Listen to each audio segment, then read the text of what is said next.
Pemirsa, sidang pra-peradilan Roy Suryo menghadirkan 3 orang saksi fakta dan seorang saksi ahli. Langkah ini diambil Roy Suryo untuk menyanggah penetapan statusnya sebagai tersangka.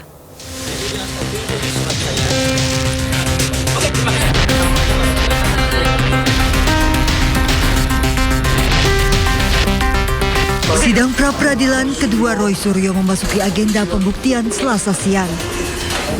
Roy Suryo menghadirkan 3 orang saksi fakta dan seorang saksi ahli. Langkah ini diambil Roy Suryo dan kuasa hukumnya untuk menyanggah penetapan status tersangkanya yang menggunakan pasal 32 Undang-Undang ITE. Roy Suryo dan kuasa hukum menilai penyidik Polda Metro Jaya tidak memiliki 2 alat bukti untuk menjerat Roy dengan pasal tersebut. Itu adalah upaya kami, upaya kuasa hukum untuk menghadirkan saksi-saksi yang fair. Jadi tidak hanya ada saksi yang seperti sekarang sudah sering ketemu. Saya sudah lama nggak ketemu Krisnamurti. Keterlibatannya dengan ijazah palsu itu apa? Nah enggak, karena dia itu dipanggil oleh Polda Metro Jaya. Sementara saksi ahli dihadirkan untuk membedah konstruksi perkara dari sudut pandang ahli. Jadi kalau perbuatan Mas Roy ini adalah dikatakan mencuri, ya, tapi jangan dia harus ada bukti-bukti itu yang mencuri. Jangan dia buktinya cuma mencemarkan nama baik, ya kan? Atau dikenakan pasal pembunuhan, bukti-buktinya tidak ada yang melihat dia membunuh.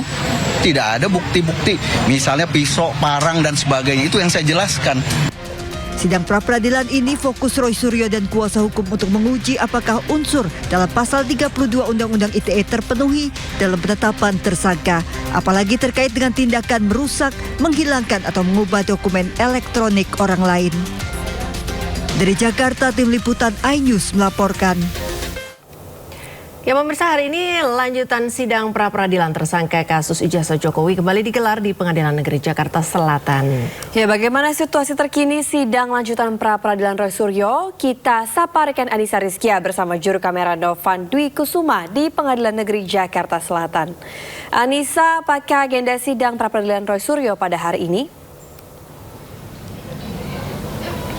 Iya, Lala dan juga Priska, pada pagi hari ini memang betul rencananya akan dilangsungkan lanjutan sidang pra-peradilan dengan menghadirkan sejumlah saksi begitu, yang mana agenda hari ini yakni pembuktian dari pemohon, yakni pemohonnya itu adalah pihak Roy Suryo. Untuk informasi kemarin jalannya sidang pra-peradilan ini yakni menghadirkan total ada 4 saksi fakta yang dihadirkan. Ini merupakan saksi yang memang sempat dihadirkan pada saat gelar perkara kasus dari dugaan pencemaran nama baik dan juga fitnah yang menjerat dari salah satu tokoh yakni Presiden Republik Indonesia ke-7 yakni Joko Widodo. Terkait hal ini juga dari pihak pemohon menghadirkan 1 saksi ahli.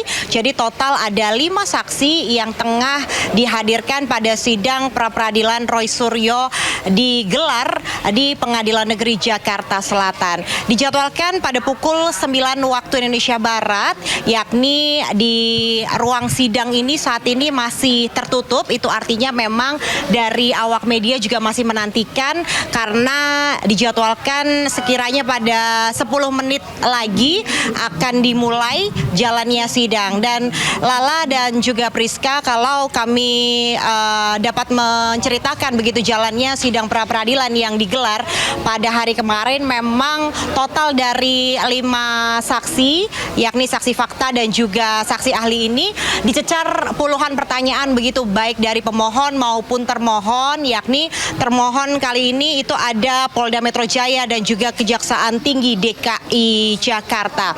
Dan ada 2 alat bukti yang ditayangkan dan juga dihadirkan, diantaranya ada cuplikan video terkait video dugaan fitnah dan pencemaran nama baik terkait ijazah Presiden Republik Indonesia ke-7 yakni Joko Widodo, yakni durasinya sekiranya 2 menit. Kemudian selain itu juga ada utasan atau link begitu, yang mana link ini merupakan file dokumen dari ijazah Joko Widodo yang tersebar di media sosial atau di salah satu akun milik seseorang yang itu dibahas di sebuah podcast, yang mana podcast tersebut menghadirkan Roy Suryo dan mengulas serta menganalisa dari dokumen tersebut.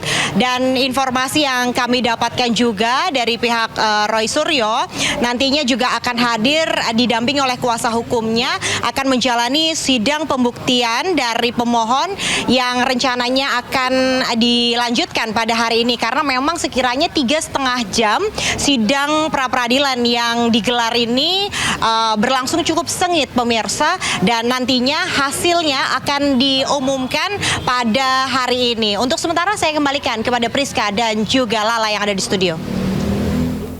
Ya, terima kasih Anissa Rizkia dan juru kamera Novan Dwi Kusuma melaporkan langsung dari Pengadilan Negeri Jakarta Selatan. Selamat kembali bertugas. Kita ke informasi lain, pemirsa, Komisi Pemberantasan Korupsi telah melimpahkan berkas perkara kasus korupsi kuota haji yang menyeret mantan Menteri Agama Yakut Khalil Qomas ke Jaksa Penuntut Umum. Gus Yakut segera menjalani persidangan usai dakwaan rampung. Yakut Khalil Qomas tiba di Gedung Merah Putih KPK pada Selasa pukul 9 waktu Indonesia bagian Barat. Dengan pengawalan petugas, Gus Yakut digiring menuju ke dalam gedung guna jalani pemeriksaan dan pelimpahan berkas kasus korupsi kuota haji. Ia tak memberikan banyak keterangan terkait pemeriksaannya dan hanya berharap bahwa kebenaran akan terungkap terkait kasus yang menjeratnya. Selain Gus Yakut, KPK telah menetapkan 3 tersangka dalam perkara korupsi kuota haji. Setelah menjalani proses selama kurang lebih 2,5 jam, Yakut Khalil Qomas keluar didampingi tim kuasa hukumnya. Yakut mengaku bersyukur karena berkas perkaranya telah dinyatakan lengkap atau P21 dan menegaskan siap menghadiri proses persidangan. Sementara itu, tim kuasa hukum Yakut menilai kebijakan pembagian kuota haji yang menjadi persoalan dalam perkara ini telah diatur dalam Memorandum of Understanding atau MOU dengan pihak Arab Saudi. Seluruh penjelasan telah disampaikan kepada penyidik dan akan dibuktikan lebih lanjut dalam persidangan. Sudah P21 hari ini. Dan insya Allah kita akan segera menghadapi persidangan agar terbuka mana yang benar, mana yang salah. Ya, tadi Gus menyatakan bahwa akan mengungkap, itu apa yang mau diungkap? Ya, apa yang belum terungkap nanti di persidangan ya. Maksudnya mau dibongkar itu gimana, Gus? Nanti di persidangan ya Mas ya. Sabar. Bedanya di sini sama persidangan nggak beda. Pemirsa, Bupati Nonaktif Pati Sudewo membantah dakwaan Jaksa Penuntut Umum yang menyebut dirinya menerima gratifikasi senilai 700 juta rupiah terkait proyek pembangunan jalur rel ganda Direktorat Jenderal Perkeretaapian Kementerian Perhubungan. Ya, dalam sidang pemeriksaan saksi di Pengadilan Tipikor Semarang, Jaksa KPK juga mengungkap adanya fakta baru mengenai dugaan aliran dana kepada Gus Miftah.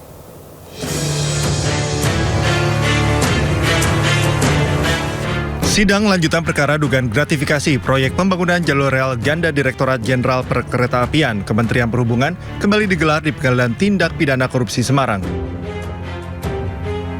Dalam persidangan, Jaksa Penuntut Umum Komisi Pemberantasan Korupsi menghadirkan 12 saksi. Mereka terdiri dari rekanan proyek PT Mataram Inti Konstruksi, pejabat Kementerian Perhubungan bidang sarana dan prasarana, serta 4 terpidana dalam perkara korupsi proyek jalur rel ganda. Dalam keterangannya, terdakwa Sudewo membantah dakwaan jaksa yang menyebut dirinya menerima gratifikasi sebesar 700 juta rupiah dari Komisaris PT Mataram Inti Konstruksi, Nur Widayat, terkait proyek pembangunan jalur rel ganda. Pak Nur Widayat menyanggah bahwa Pak Nur Widayat tidak pernah menerima uang 721 juta dari Pak Bernard, artinya saya juga tidak pernah menerima uang itu. Sementara itu, dari keterangan para saksi, Jaksa Penuntut Umum mengungkap adanya fakta baru yang belum muncul dalam persidangan sebelumnya. Salah satu saksi yang juga merupakan terpidana kasus korupsi proyek jalur rel ganda menerangkan pernah menyerahkan uang sebesar 100 juta rupiah kepada penceramah Gus Miftah.